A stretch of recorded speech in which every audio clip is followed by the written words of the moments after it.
অনেক বছর আগের কথা। মাওলানা ভাসানী একবার চট্টগ্রামে যাবেন একটি জনসভায় অংশগ্রহণ করতে। তার এই জনসভাকে কেন্দ্র করে সাধারণ মানুষ, সাংবাদিক প্রত্যেকের বিপুল আগ্রহ। সাংবাদিকরা অধীর আগ্রহে বসে আছেন তিনি কোন পথ ধরে যাবেন, এই সংবাদটা কভার করবেন। সারা দেশের মানুষজন তার এই নিউজের অপেক্ষায় আছে।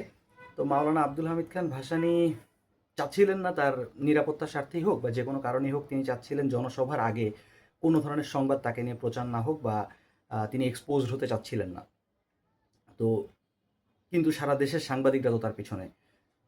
তখন জাস্ট জনসভার আগের দিন তিনি চাচ্ছিলেন জাস্ট জনসভায় গিয়েই তিনি বক্তব্যটা দিবেন। যা বলতে চান তিনি জনসভায় জনগণের সম্মুখে বলবেন। তো জনসভার আগের দিন মাওলানা আব্দুল হামিদ খান ভাসানী সাংবাদিকদেরকে বললেন, আমি ঢাকা চট্টগ্রাম হাইওয়ে ধরে চলে যাব। সো আপনারা যদি আমার ছবি তুলতে চান বা আমার সাথে কথা বলতে চান, আপনারা সেই রাস্তায় থাকলে আমাকে পাবেন। তো পরের দিন জনসভার দিন মাওলানা ভাসানী খুব চতুরতার সাথে একটা কাজ করলেন।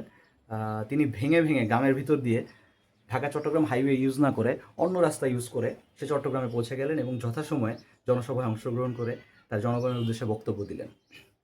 সেলিব্রিটিদের মাঝে মাঝে মিসলিডিং ইনফরমেশন ছড়িয়ে রাখতে হয় নিজেদের ব্যাপারে, তাহলে তাদের নিজের যে কাজটা সেটা করতে সহজ হয়।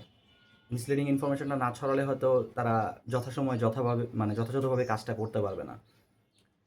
বলিউডের খুব নামকরা একজন আর্টিস্ট, সেলিব্রিটি নায়িকা কাজল।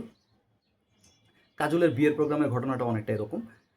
কাজলের বিয়ের অনুষ্ঠানটা কাজল চাচ্ছিলেন যে এটা একটা ফ্যামিলি ইভেন্ট, এটাতে সারা দেশের মানুষ বা সারা পৃথিবীর মানুষ না জানুক বা সাংবাদিকরা অত কভার না করুক তার এই নিউজটা। কিন্তু যেহেতু তিনি একজন নামকরা আর্টিস্ট, তো এটা খুব অবভিয়াস যে সারা ইন্ডিয়ার যত জার্নালিস্ট আছে তারা মানে ব্যাকুল হয়ে বসে থাকবে, তাছাড়া পাপারাজিদের জ্বালা তো আছেই। তো এই সব কারণে কাজল তার বিয়ের আগে কার্ড ছাপালেন।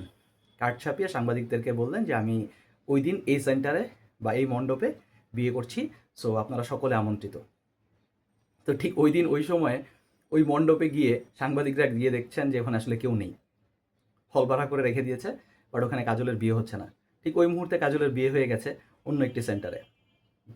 তো কাজল তার পার্সোনাল ইভেন্টটা বা ফ্যামিলি ইভেন্টটাকে ফ্যামিলি ইভেন্ট রাখার জন্য একটা মিসলিডিং ইনফরমেশন ছড়িয়েছে বা একটি মিথ্যা কথা বলেছিল ওই সময়। মাওলানা আব্দুল হামিদ খান ভাসানীও সেম কাজটাই করেছে। তো সেলিব্রিটিদের মাঝে মাঝে নিজেদের কাজটা সঠিকভাবে করার জন্য হয়তো এই কাজটা করতে হয়। মিসলিডিং ইনফরমেশন সম্পর্কে আপনাদের কি অভিমত, আপনারা জানাবেন।